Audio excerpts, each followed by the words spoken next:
Scanning craft. Pan-Galactic Federation battleship, the Astoria. Weapons activity detected. Readying third Starboard strike. thrusters to full power. There's no time. Wait! Abandoned ship. All crew members, get to an escape.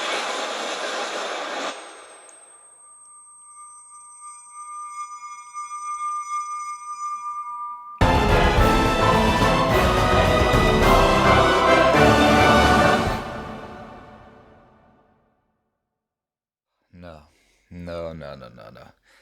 Square Enix. I told you not to make another one. Just don't make another one. Don't even pretend that you give a crap about the Star Ocean series. Not after that last game.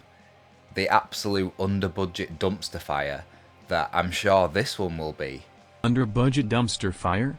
LOL, I think you need your eyes examined. Really, Andrew? Really? I need my eyes examined. Because this doesn't just look like the exact same shit we had with Star Ocean 5, only with lighting and a gimmicky open world that pretty much every budget title is trying nowadays. The tiniest sliver of butter on a knife across the world's largest, flattest, blandest slice of bread.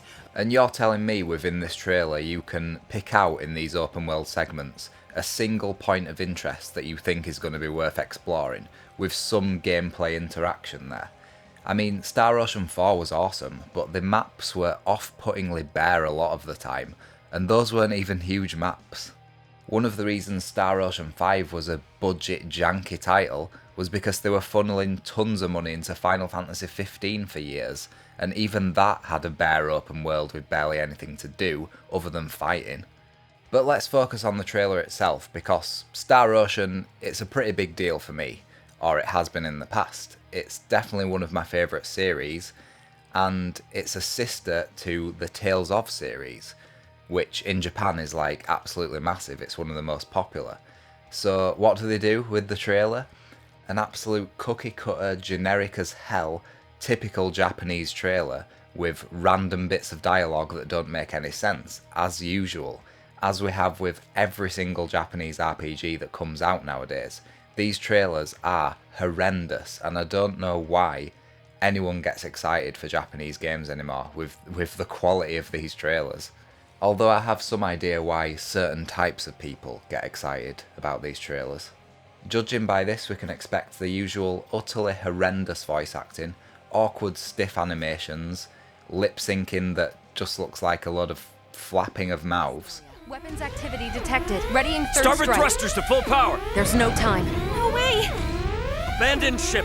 All crew members, get to an escape.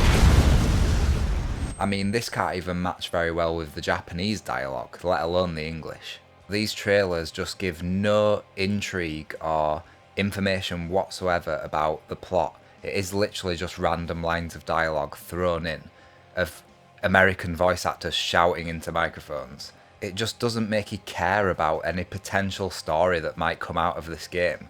When the earlier Star Oceans had really good stories, you know, a lot of political intrigue, a lot of moral quandaries similar to that of Star Trek, although I've never watched Star Trek, I just know some stuff about it.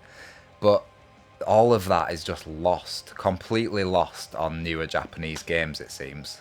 I'm still not sure what I think of the name Integrity and Faithlessness, but at least it's better than the Divine Force. I mean, this isn't a season of Power Rangers.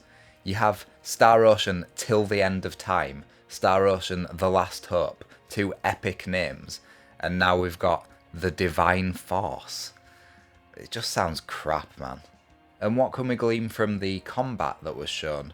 Well, it seems to me that once again this is going to suffer from a problem that Final Fantasy 15 did, and a lot of JRPGs nowadays, where the combat animations don't seem to quite connect when you hit an enemy.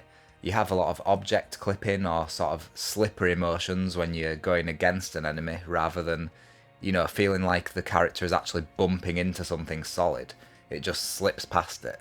To add to this, we need to compare it to the brilliant combat systems of Star Ocean 3 and 4, which felt really grounded and weighty, and this just looks like characters are floating through the air and flying about the place, which, yeah, again, doesn't feel very Star Ocean to me, but that is something that I would have to play the game to really be the judge of. So I'm really not looking forward to this game, and if you've played Star Ocean 5, I don't know how you can be either, and I don't know how Square Enix have the absolute cheek to put this trailer out and act as if Star Ocean's this big thing still, because it's not. It is really just completely dead, and I have a very bad feeling that this is just going to put it further under, and we're going to start getting more bad games in the series than we have good games. It also means I'll probably have to review this game, even though I don't really want to, but you know, I'd have to get my thoughts out basically, because this series means a lot to me. And I think that my reviews of Star Ocean 5 and 4, the latter of which went really into detail, I think, proves that I'm the right person for the job really. So expect a detailed review on that next year, if it even comes out next year. But in the meantime, I suppose I better get working on the Star Ocean 3 review, hadn't I really? Please be excited.